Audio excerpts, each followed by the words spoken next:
Hey, everybody. Welcome to another House of Bricks Live.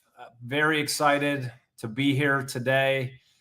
And I just got off a House of Bricks community call. And what I love about the House of Bricks community is they feel free to speak freely. And someone told me that I look like Donald Trump with all of the sun that I got on Sunday, and my hair is not styled as normal.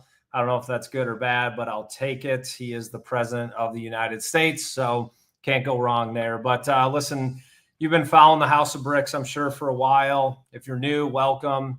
If you've been following us a lot or for a long time, I appreciate the support. Anything you can do to engage with our content obviously helps us. It's not for me. It's just to get visibility out there for the House of Bricks community and our message. Very excited about today's guest.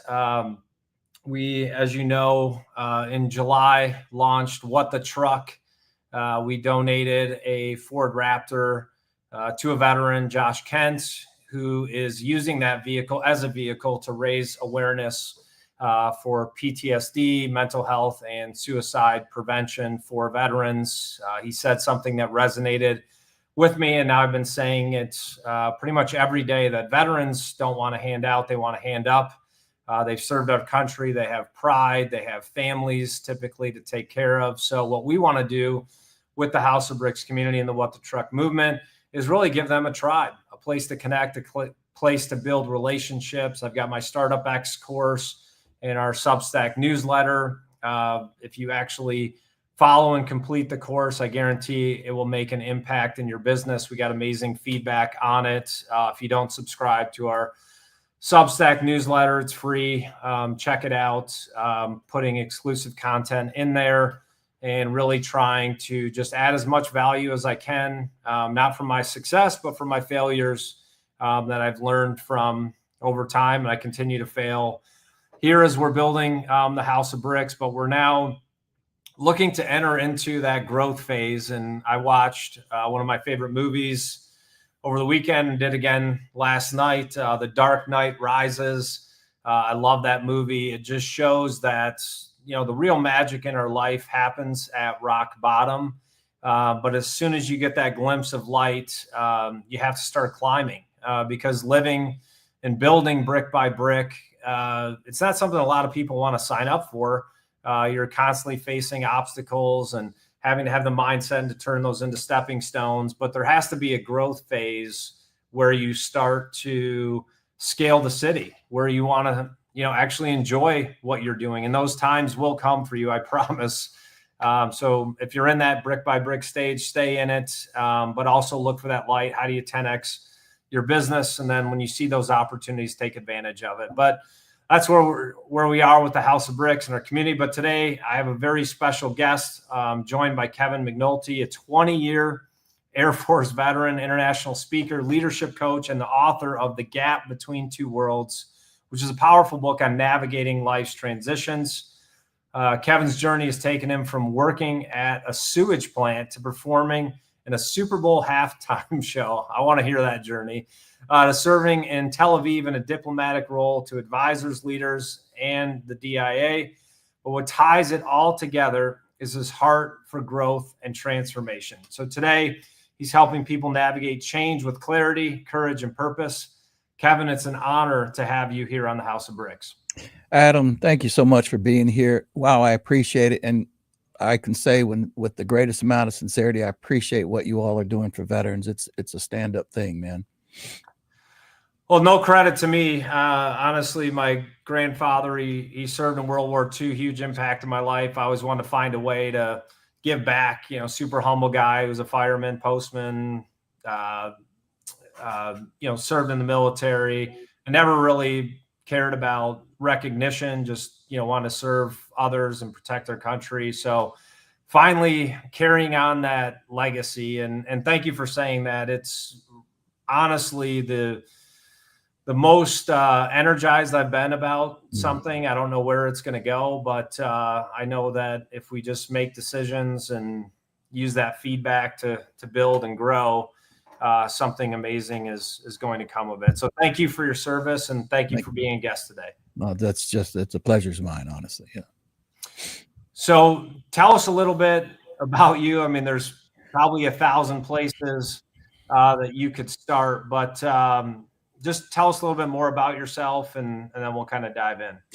Yeah, I'll give you the quick rundown. I mean, for the longest time, I somewhat criticized myself because I was all over the place in my life, but it turns out to be a blessing, quite honestly. Grew up in a military family. My dad was Green Beret, and traveled around the world with him for 17, 18 years. Born in Fort Bragg, as a matter of fact. Shout out to all my Fort Bragg peeps, I guess you could say. And yeah, traveled around a lot, lived in different countries, graduated from Hope County High, which is outside of Fayetteville, out of North Carolina. Rayford, shout out to Rayford. And then it got really interesting from there. So my mother passed away when I was 16. That was, needless to say, a life changer.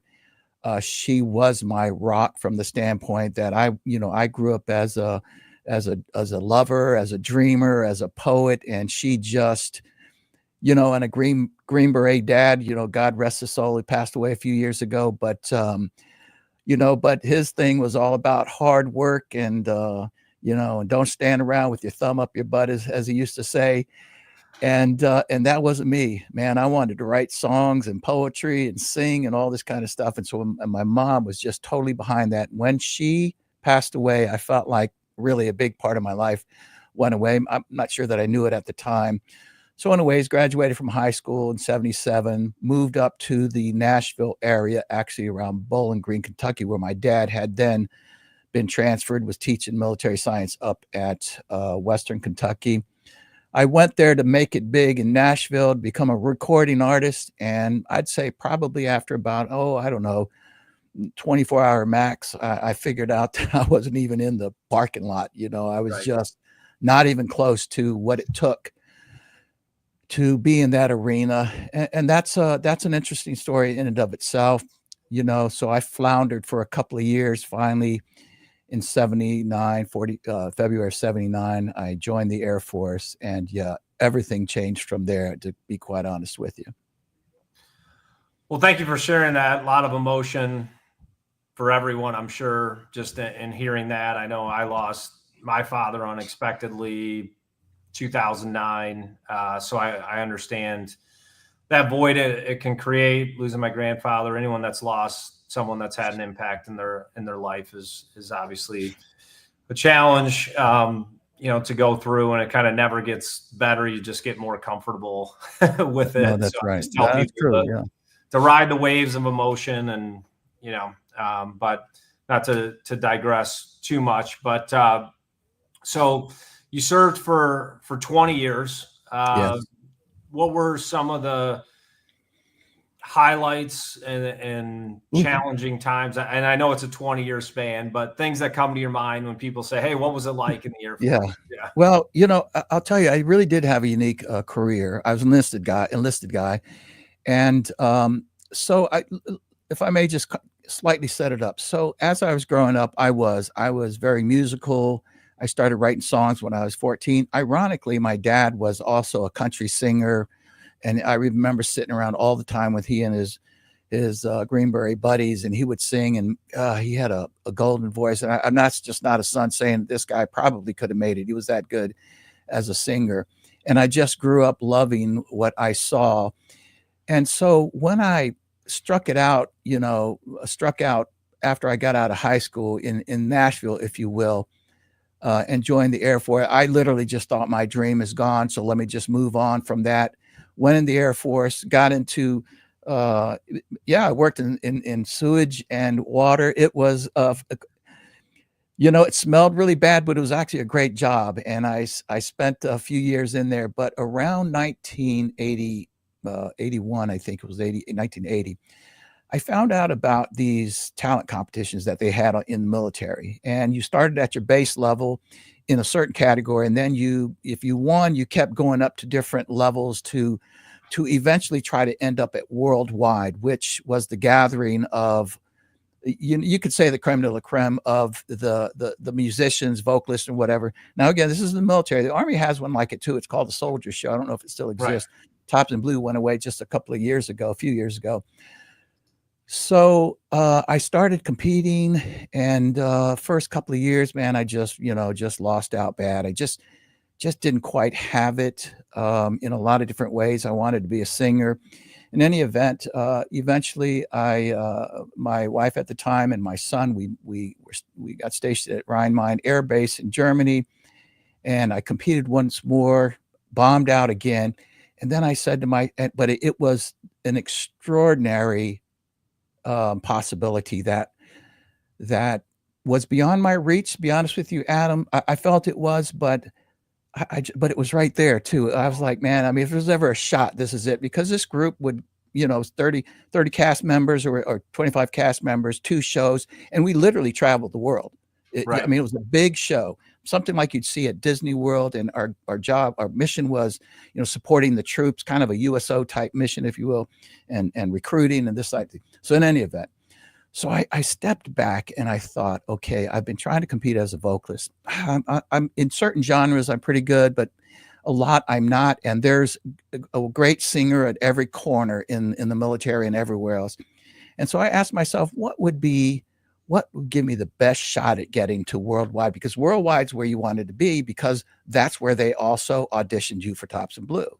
So the goal was worldwide, and wasn't as much as about the competition, winning the competition, except to get there. So I decided that putting together a band, an instrumental band, which was a category, was the one that they seemed to not have a lot of.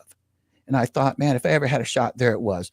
So I put together this band. There was like 7 of us, put together 2 really simple songs. One was a funk, one was a Earth, Wind and Fire song, and the other one was like a rock type song. And the goal was to just be entertaining. It wasn't to be the greatest band, because I wasn't that good of a musician. It was just to entertain the heck out of them, because I realized after a few years that the gig was about getting the audience excited. And if you got the audience excited, the judges couldn't help but to move you on. So we did. We finally made it to worldwide in 1982. I ended up at Charleston. They had big league, Hollywood actors and musicians that were judges at this thing. It was a big, big deal. Well, I get to worldwide. I competed. I auditioned for everything. I mean, there's so many different categories, but I am not kidding. If they had a ballet audition, Kevin was over there. I did whatever I needed to do, because people told me, they said, have a great attitude and be seen everywhere. Mm-hmm. And I did. I showed up everywhere. Again, and I'm not being modest here, I wasn't really that good. But I said, these people are going to remember me. I don't care if I get in or not. So they ended up, the winners won, and this, that, and the other. And then they went through this whole process. I mean, thousands of people sitting in an audience where they selected the 2 casts, got to the last name, and Kevin never made that list. So tucked my tail between my legs, went back to Rhein-Main, back at the wastewater plant. And sometime a couple of months, I would say a couple of months after that, I got a call. I'm literally on the midnight shift or something like this. I answered the phone, so-and-so, Water and Waste, Airman McNulty speaking. Airman McNulty, this is so-and-so from Air Force Entertainment in San Antonio. And, I'm in uniform. I'm working at a wastewater plant. It just didn't click. The context wasn't there. I was like, what in the world? And then they said Thompson Blue. I was like, Thompson Blue. And I'll make this as short as I can, but she said, yeah, we're wondering if you'll come out and be our guitar player. We lost our guitar player, had to go home. We're still in staging. And Adam, I'm not kidding you. I was not a good guitar player. I played mostly folk. I had good rhythm. I had really good rhythm, but I didn't have a big repertoire of chords or anything like that. And I remember stuttering, and I literally said, ma'am, I just want to double check. This is Kevin McNulty. Is that you asking for? She goes, yeah, you play guitar, don't you? And I said, yeah. She said, well, do you want to do this or not? And I just said, yeah. And there you have it. They prepared everything. I spent the next 2 days, they call your commanders, get all the arrangements made. I spent the next 2 days running around Frankfurt trying to find every guitar book I could find. Thought that on the ride from Frankfurt to San Antonio, somehow I could memorize all these chords. I had no idea what I was into. I really was not that good. I get there and I get on stage, you know, I mean, they greet me. I mean, I literally went straight to the stage where the Performance Art Center and the band rehearsed on stage.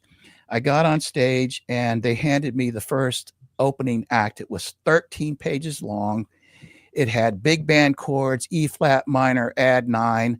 And you might as well have been reading Chinese. I had no clue what I was looking at. It was very obvious that I was woefully in bad shape. They had a bit of a struggle too, because they had already been in staging, I think, a couple of weeks, and they only had 6 or 7 weeks total. So here they brought me in, and I had no idea what I was looking at. So time went on. I worked hard. I mean, we were working 15, 16, 18-hour days constantly. I did as much as I could. I tried to fake it as much as I could. It was very apparent. Every time the director of the group would walk into the theater, I would literally start shivering. I mean, physically shivering, because I thought he's going to step up there and say, hey, Clem, you know, come here, I need to talk to you. Sorry, you ain't cutting it. He kept doing this. Well, I was in about a week and a half, maybe 2 weeks, probably 2 weeks. The band director, a buddy of mine who was Puerto Rican, my mother happened to be Puerto Rican. So he was coming out of a meeting with the director and all the other band, the leaders and this, that, and the other. And he wouldn't look at me. I thought there was something odd here. And I was terrifically paranoid. Yeah. I mean, it was that bad. But this one was a little bit even more odd. And we took a little break and I walked up and I said, Louis, hey man, I'm just curious about something. How are things looking for me in there? And he drops his head. I thought, oh crap, man. And nothing. And he lit when I said it's not good, isn't he? He said, no. My nickname was Salty, no Salty. I said, Louis, and I pulled a race card on him because again, I have Puerto Rican. I said, Louis, mi hermano, man. I can't go. I'll do anything. I mean, I'll do anything to stay here. I just can't leave. This is my dream, yada, yada, yada. He just kept shaking his head. And he looks at me. I kid you not, Adam. He looked at me. He said, Kevin, I'm going to tell you what. I don't know if they're going to keep you or not. It's not looking good. He said, but I happen to have, he was the sax player in the group, also the band leader. He said, I happen to have my master's degree in guitar performance. He said, if you're willing to put in the extra time, I'll teach you these chords. Wow. I said, dude, I'll do whatever it is. Again, we were working 8, I'm not exaggerating. Yeah. And he and I would stay 2 more hours in the sound studio and just practice chords over and over and over. Make a long story short, I got through staging. We hit the road. I was still trying to memorize my music. Even on the road, everybody else knew it. I had my music taped to the floor on the stage. And these are big stages that moved around. And made it through the tour. We traveled the world, man. Went to all over the United States, Philippines, Korea, Japan, the whole package.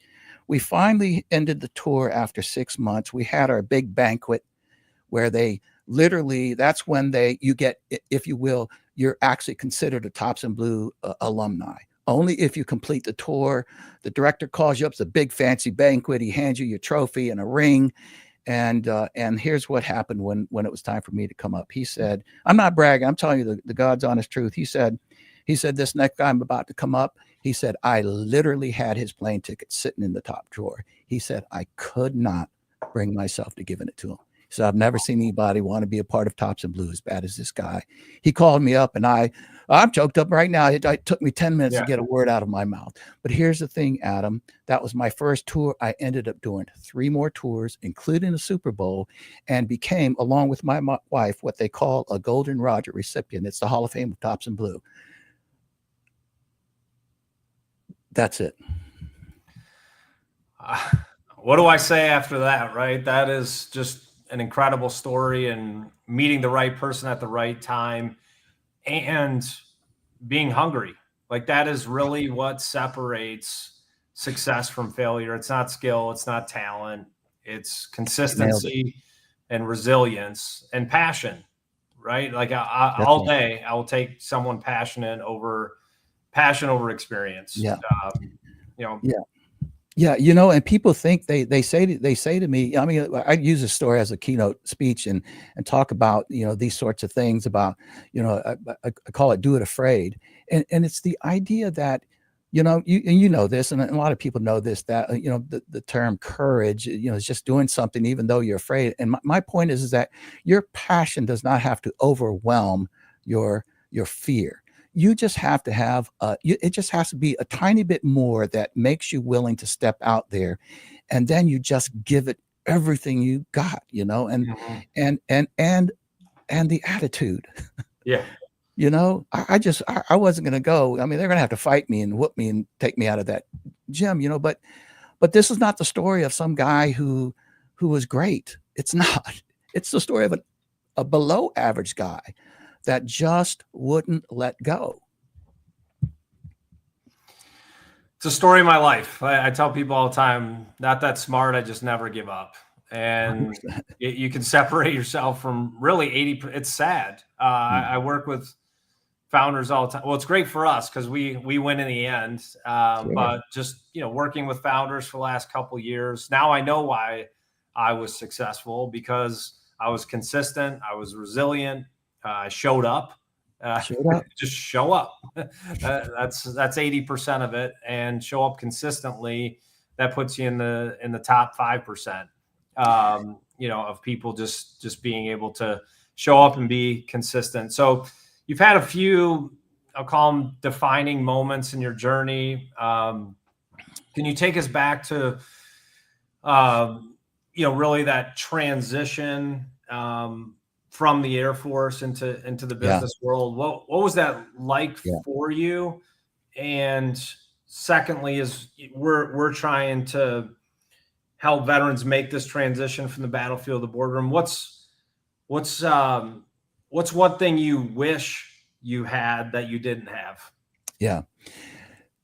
Getting out of the military, and I would also preface that with the fact that I was also a military brat. So as you well know, and many veterans know, that, whatever your capacity, whether you're dependent, if you will, or in active duty or spouse or whatever the case might be, you're constantly moving. And so I've been moving around all my life for 39 years. When I got out of the Air Force in 2000, we were at Travis Air Force Base. And by the way, shout out to my wife. She's a veteran as well. Spent 10 years in the Air Force and in Thompson Blue. And we decided to move to the Nashville area for a lot of different reasons. But it was, after the honeymoon was over, as we like to say, it felt like I went straight to hell, because I had no idea who I was, what I was doing. I knew I wanted to start in the coaching, speaking arenas. I knew I wanted to do all that. I wanted to work for myself.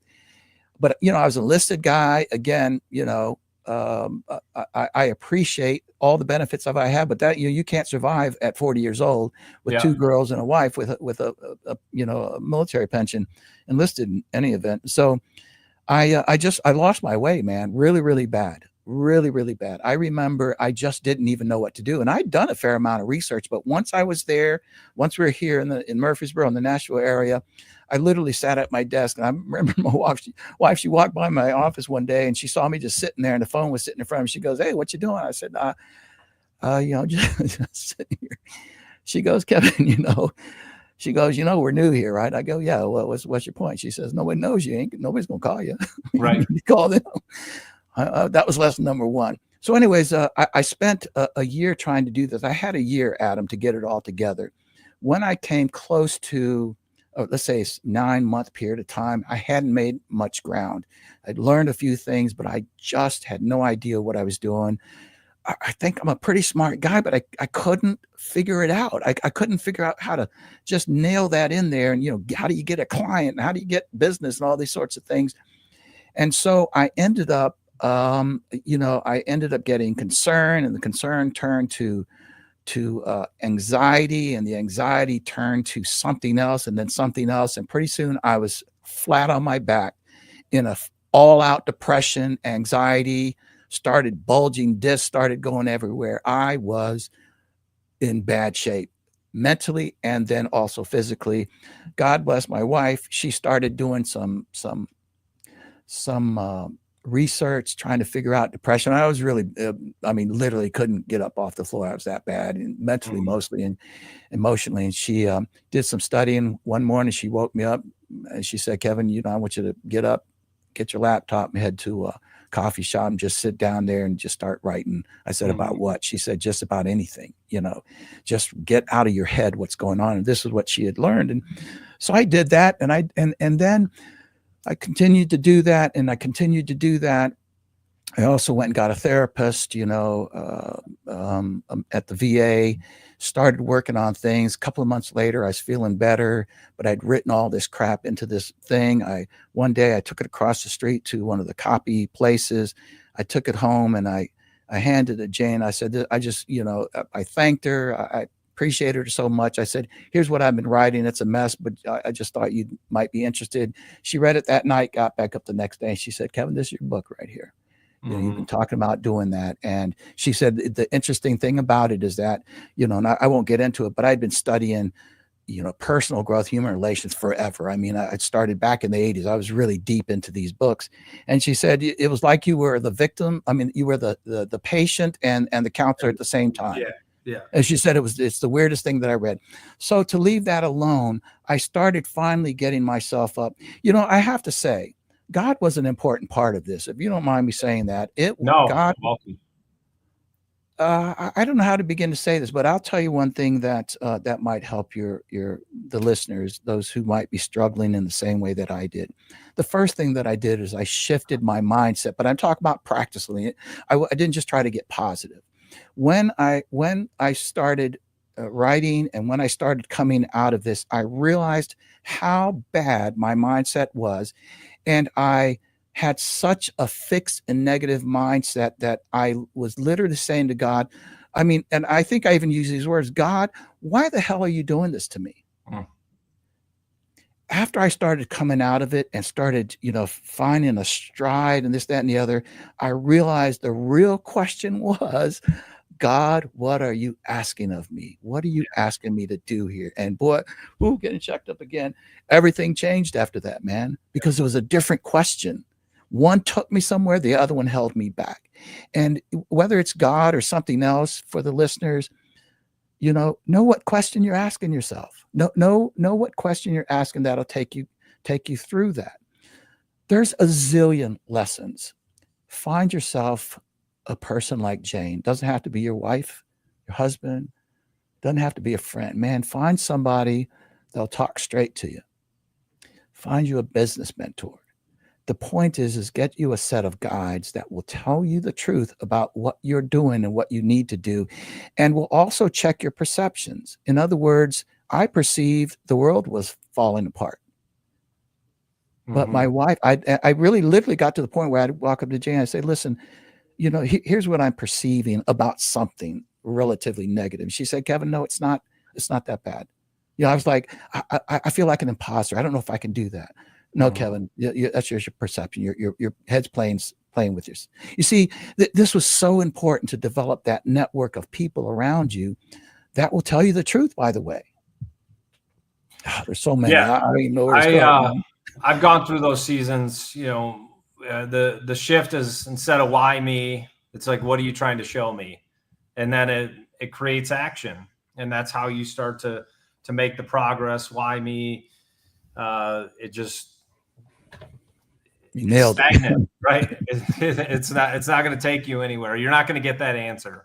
Why me? But you will get, what are you trying to show me? And so, with this transition, what was kind of and just kind of talking about our test, failing, learning, and growing cycle, what was your goal or assumption that you made going in, and what did not go as planned? Yeah, I think one of the assumption was a couple of things. One, that I was, pretty smart guy. I was pretty successful in the military. I was E7. It's not like, I became a 4-star, but I just, in 20 years, I felt successful. A lot of people respected me. I advised commanders. Eventually I got into DIA and then some other work, human relations education, where I interacted a lot with commanders, advising them about people problems. And, and so I got out and had some swag. I thought, I got this. And really I needed to be humbled. And I think that's what God did, but whether it's God or somebody else, if you don't humble yourself, somebody's going to humble. Listen, there's people out there. I know people got out of the military and just started crushing it immediately. Fine. I mean, good. I'm glad they do that. I don't think the average person does, but the idea is that you're not the stripes that you wear on your shoulder anymore. You're not the bars or the Leafs or the Eagles or anything else. People more these days, especially after the wars that we've had recently, certainly have a lot more respect and appreciate the military a lot more.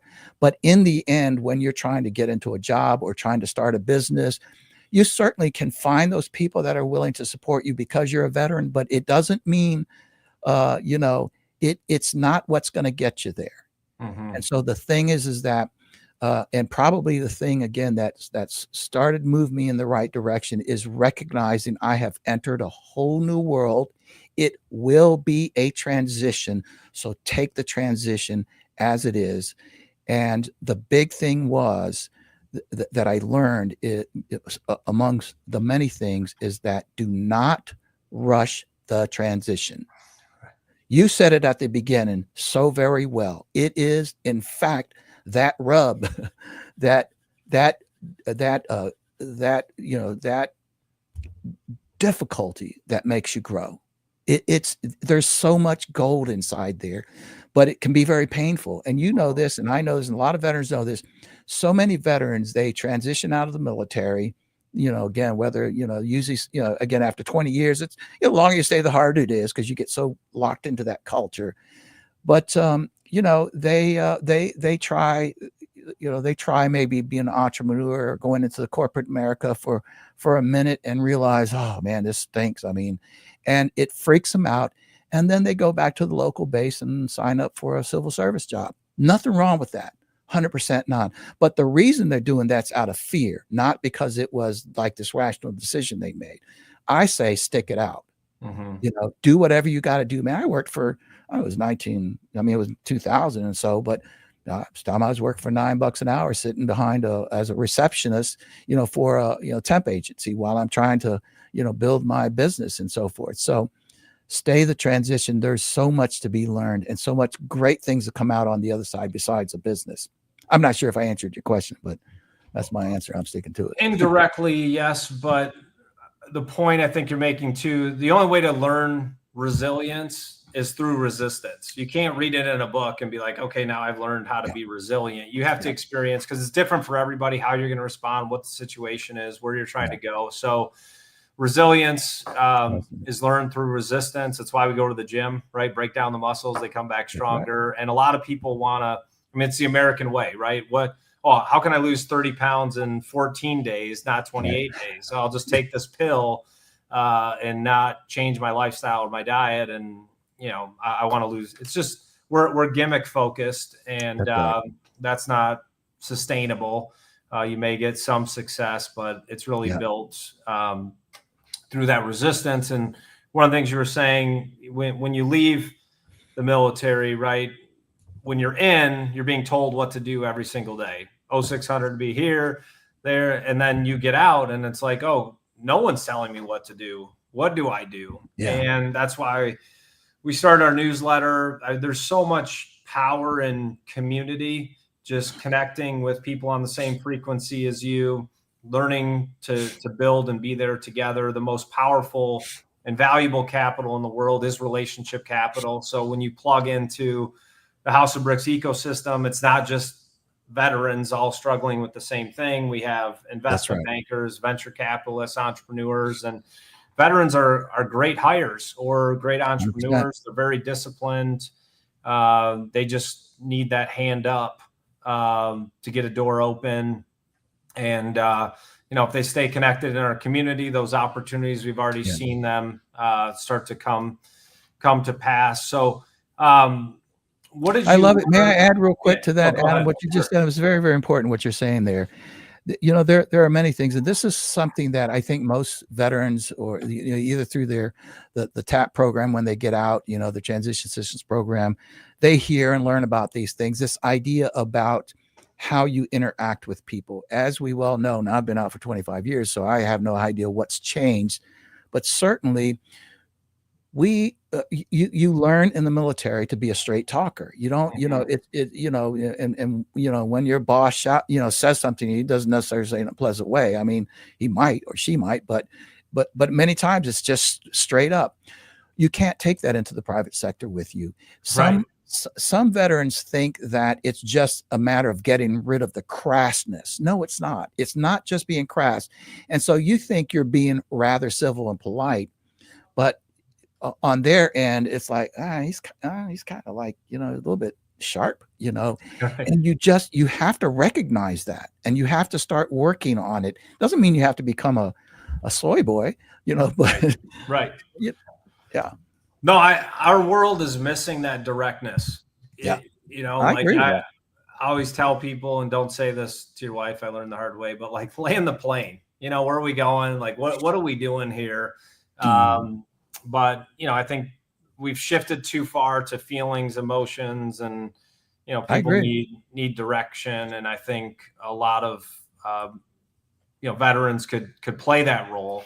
But it's just kind of getting comfortable. And the other thing I've seen that, would really help veterans a lot is kind of learning how to tell their story. Like with that directness, you may miss some of the emotion and connecting with someone so they can really realize who you are and the skills you bring to the table.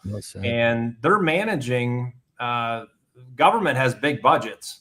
A friend of mine was commander in the Air Force. He's like, I was managing a $500 million budget. I'm like, dude, that's a big deal in the business world. That's a, sometimes hard to believe, they'll look at you like, well, come on now. Yeah, no, that's true. And so you learn a lot, through that process. So what do you see kind of as your biggest failure in that transition? And then how did you grow from it?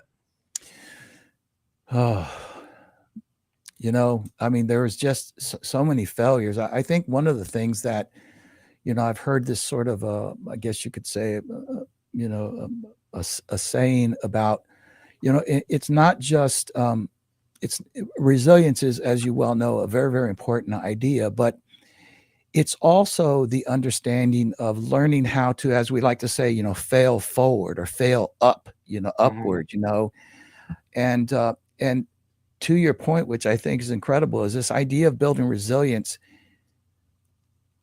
You don't do it just to bounce back from that time. You recognize that in our world, if you've spent that much time in the military, you have to learn how to become a resilient person, not just how to bounce back from a situation. Right. So that each time that you come into something, you can start to even see it coming, because you've gotten that good at moving forward, but looking out for the pitfalls and seeing those sorts of things. I think probably one of the biggest things that I went wrong, and I kind of touched on it a minute before, but now I'm really talking more about, let's say, going into business for myself, which I did. And that is that I feel like I was not savvy enough to realize that I couldn't do it all. That I really needed a business partner in some form or fashion. And I really would have done that again. And the failure then was that it took me twice as long to get where I am today. I think had I done that and really brought in maybe somebody that understood business, that had that savvy, because I don't consider myself a great businessman. I'm good at my craft. Yeah. But it took me again twice as long to get where people, recognized what I was doing. Whereas I think had I partnered up in some form or fashion with a business person, that I would have probably done it a lot faster. We could all look back and say that. Yeah. For instance, I didn't like to spend money, but any business person, you say that to them now, I'm trying to build a business, but I don't want to do it and spend any money. I'm gonna just look at you like you're crazy. Right. I'd say that's one of the things. It definitely, after talking to 600 founders over the last 12 months, they think they only have two problems: sales and cash. So that's all. Well, we just need more money and more sales. Like, wow, yeah, that's profound. There's probably a deeper root cause there. So as we kind of, bring this home a little bit, just some insights and lessons. Like one thing you've written about in The Gap Between Two Worlds is that strange space between who you were and who you are becoming. This fits right in with where we are with the House of Bricks, The Dark Knight Rises. I have my social media guy already kind of putting together some brick by brick reels from the Dark Knight. So what do you know, what's something first of all, every founder I know kind of goes through this, whether it's a veteran founder or leader. What's some advice you'd give people who are in that in-between space right now? Yeah, it goes back to a few of the things that I just said. So I'll just quickly roll over the metaphor. So the metaphor is the gap between two worlds. It's the old world and the new world. Mm-hmm. First thing, you leave the old world. And the idea is that too many veterans, I would say they, again, sticking with the metaphor, they don't turn around and start moving. They're still looking back going, well, when I was in the military, yada, yada, yada. That's just a big red flag that they haven't turned around and started moving. So my first thought is, one, recognize this seems so simple, but so important.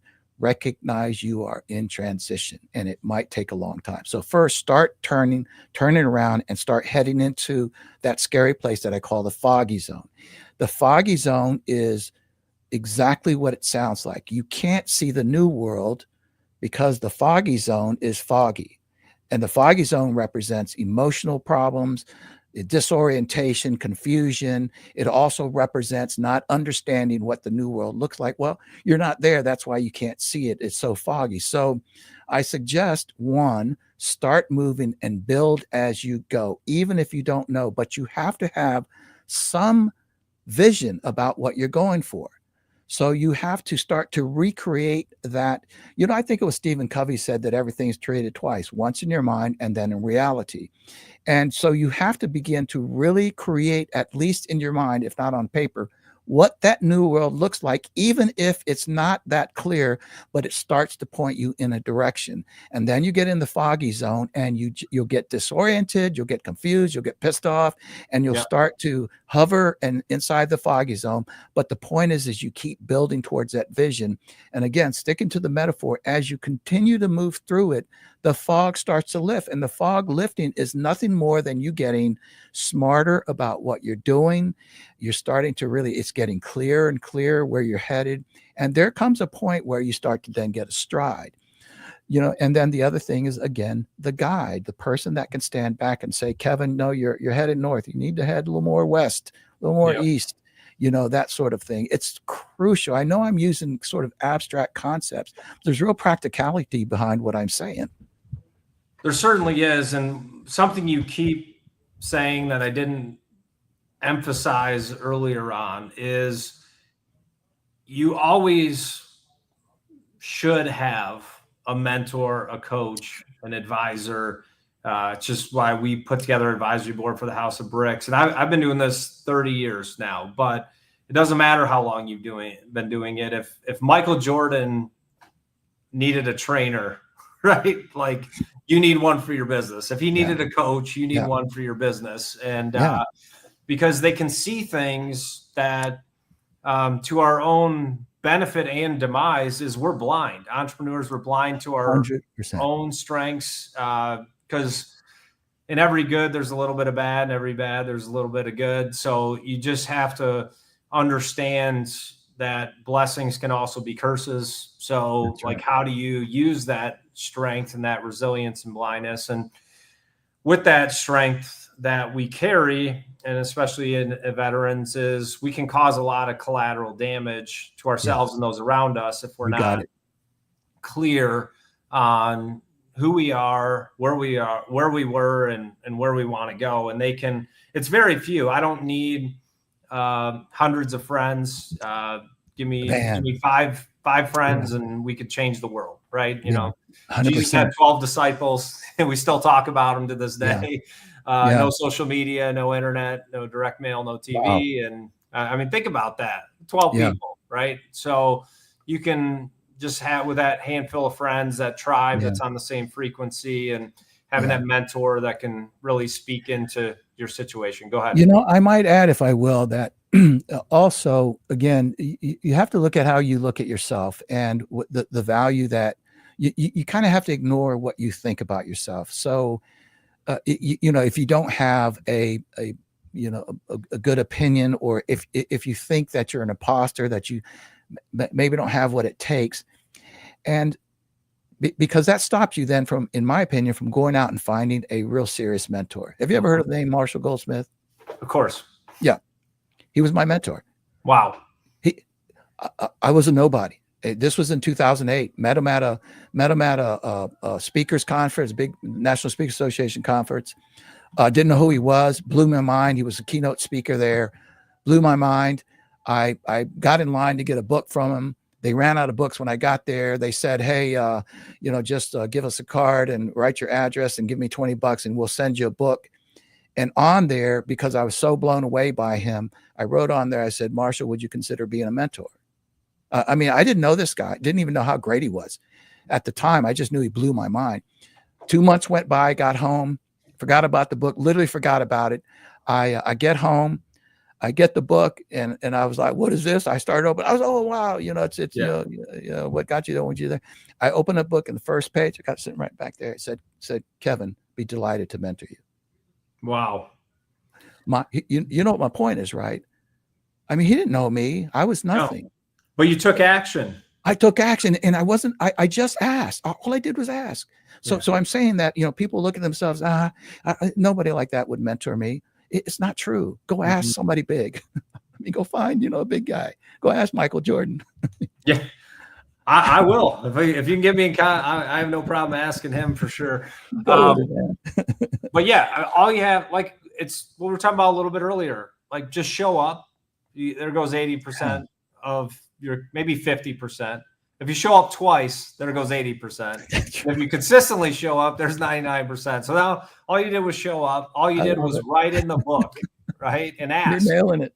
So it's that simple, but it's not easy. It's not easy, man. They don't do it. It's human nature, but that's where a coach and a mentor can come in, right? Is to push you, hold you accountable in what it is you're trying to do, setting those goals. And so, man, we could probably turn this into a series, but what are you building right now that you're excited about? A couple of things. I've got a couple more books sitting collecting dust, but they're not too far away. One's like the working title is, 7 laws of learning, growing, and changing. It's just things that will either help you learn and grow, principles, if you will, or things that will stop you from growing. For instance, one is, I don't learn from people who agree with me. That, and then the notion behind that to embrace disagreement and good feedback. And then another one's called Do It Afraid, actually. So it's about that. I'm also, listen, I'm 66. I have no interest in retiring. I'm just going to do a little bit of a pivot, probably get into some, I do this now, but it'll be less business to business, more group coaching, trying to put small groups together and do exactly what you all are doing. Maybe in some certainly could be veterans groups, but I'm really looking more towards just helping people, move forward with their life, man. And so, those are kind of the big things, and I want to keep traveling with my terrific wife. So, that's really, that's the 2 big things on my plate right now. Yeah. And there was something you said in the beginning, and I was going to comment on, I can't remember, but shoot, it was a good comment too. I promise it was really good. So I totally blanked out on what I was going to say back. I told you earlier before that sort of that thing, that brain fog things, it will not get better the older you get. I'm just telling you. I think I got too much sun on Sunday. My brain maybe melted or fried off a couple of too many cells. Yeah. Yeah, exactly. So, well, one thing I wanted to close out with, and we'll again kind of put the links, but the gap between two worlds, Kevin McNulty, look it up. Paul put the links in there. And I know you have a podcast as well, the Grow Yourself podcast. So we'll include all that information. Very nice of you. Thank you. On our LinkedIn posts and our Substack newsletter. But you've talked a little bit about your faith. We're pretty, open about our faith, believing in God, believing Jesus 100%. Died for our sins. But if you don't agree with me, that's okay. That's my message. But for you personally, I know I wouldn't be here today without my faith. What role did that play in your life? I guess I'm gonna tell you the obvious, but everything. My faith has evolved differently over the years. I have continual conversations with God. I have my moments of prayer, if you will, and these sorts of things. But I'm always asking that question, God, where are you asking me to go? I encourage people. I'm not the prophetizing type, but I will tell you, I encourage people that if you even have just a shred of belief, or maybe none at all, look God up, look him up, and start to understand. RFK. Have you ever heard his story about his faith? You ever heard him talk about it? No. RFK Jr. That is. Yeah. Man, you ought to look up his interview. I have. Yeah. He did it with Sean Ryan. Yeah. And here's what he said. He said, man, I was so bad off. I had no choice but to turn. I had nowhere else to go. So I was like, God, whatever you are, wherever you are, and then he said this. He said, I literally started faking that I was a full-blown Christian. I started praying. I started talking to God. I started reading. He said, this was before I even believed in God. And he said, over this time, it just, this whole thing that we understand as Christians, that came over me, this feeling, this belief, this faith that I have. And I appreciate that. I really do. There's not one straight way to coming around to faith, but I just encourage people out there, man, just look into God and trust the process. You said it earlier about weightlifting.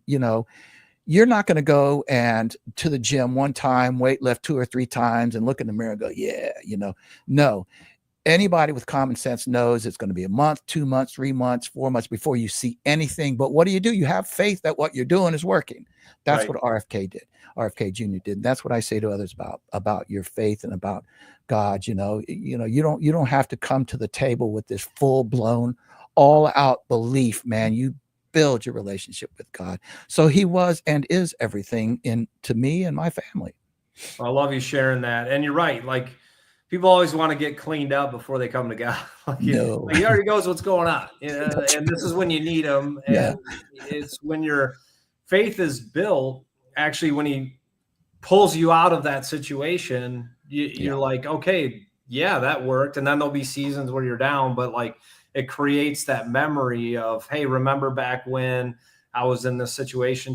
It really just gives us an anchor in life, because I love that. Humans are tossed to and fro by emotion, like a ship lost at sea, but we need that anchor. And so I can always go back to God. He's consistent. He's always there. He's just always waiting. And changing our perspective of why me to what are you trying to show me is really how it can create that momentum and build your faith, because you're going to need that faith later on. There'll be another valley. There'll be another chapter that you have to go through. So he creates those stones of remembrance. The tribes of Israel, they used to do stones of remembrance to remember what God did in their life. And I think it's very valuable. I have piles and piles of journals over the last 30 years. And the reason those are valuable is because I can go back and look at like how little faith I really had, and the things I thought that were going to go wrong, 80% of them never happened. And so it's just taking that trust outside of yourself is a real act of freedom. But Adam, there are times that, there are times that still, even as a Christian, that I truly suck. And I literally have come to the place to believe that God lets me suck sometimes, just because there's something happening inside that suckness, if you will, that I need to understand. And there used to be a time that I'd feel so guilty about just sucking, whether, like maybe I wasn't reading enough of the Bible or going to church enough or whatever it is. I've just let God be who he wants to be in this world. I tell him every day, I believe you, I trust you, I believe in Jesus Christ. And, if one day I suck and the other day I'm shining, I think you accept me, and I accept that. Mm-hmm. Yeah, I mean, that's Kevin, not necessarily other people who may not agree with that. We all are. The sooner you realize that you're not that good, that's the first step. So that's there's right. no such thing as being a bad, believer or Christian or whatever. It's it's where you are and where you want to go and how you can partner with God to get there. So listen, this has been holy cow, it's been an hour already. I try to keep these things like 30, 40 minutes, but this has just been an incredible discussion. And again, thank you for your service. And we're trying to thank Veterans with Action because I just look at it, it's like, man, that's all we can say is thank you. Like you can't do one thing and just one step, right? If we all took one step forward, make a huge impact. So we're going to continue to build What the Truck. We're going to continue to build the House of Bricks community and just giving a platform for veterans just like you to come share your story. Everyone wants to help veterans. They just don't know how. And so we're just trying to make it simple. It's not easy. It's a heck of a lot of work on our team to pull all of this off, but it's worth it. And in the end, I know I'm hoping this is my legacy. It was never about the business or the money or fame or doing any of this crap. But if we can, get people to really recognize and honor our veterans and take action on a daily basis, I know in a couple of years will be a huge impact. So thank you, Adam. Listen, man, the fact that you're not a veteran and you're doing this, I mean, I appreciate it. And I hope others will appreciate you. And by the way, jump in and try to help you out however they can. Many of us as veterans, I got to tell you just very, very quickly, there are many veterans out there who have much greater struggles than I and other people. These people that have faced death, people shooting at them, bombs blowing up. Man, even as a veteran, I humble myself to me, and there are many, many out there like that who need your help. And God bless you, Adam, and your team for what you're doing, man. It's a real thing, and I appreciate it. Thank you. And thanks for being a guest here on the House of Bricks Live. Thank you, everyone, for joining again. If you don't subscribe to our newsletter, it's just how I get the word out. So if I post on social media, I don't know if you're going to see it or not. I still haven't figured out the black box of the algorithms. And honestly, it takes too much work for me to do it and my team. So the newsletter, boom, it's direct in your inbox. You can comment, you can engage with other people. So definitely check out our newsletter. And again, Kevin, thanks for joining. Check out all of Kevin's content, his podcasts, books. People don't really realize how difficult it is to build your personal brand. So hats off to you for actually writing a book. I've tried multiple times. Oh, there goes a fly. There goes so there's Adam. But, and I wouldn't even know what I'd write. Like, honestly, people are like, how do you build businesses? I mean, I don't know. As soon as you can admit that, you're on your way. You don't know. So test, fail, learn, grow. And we'll see everybody next week. Kevin, thanks again. You're the best. Thank you. Thank you.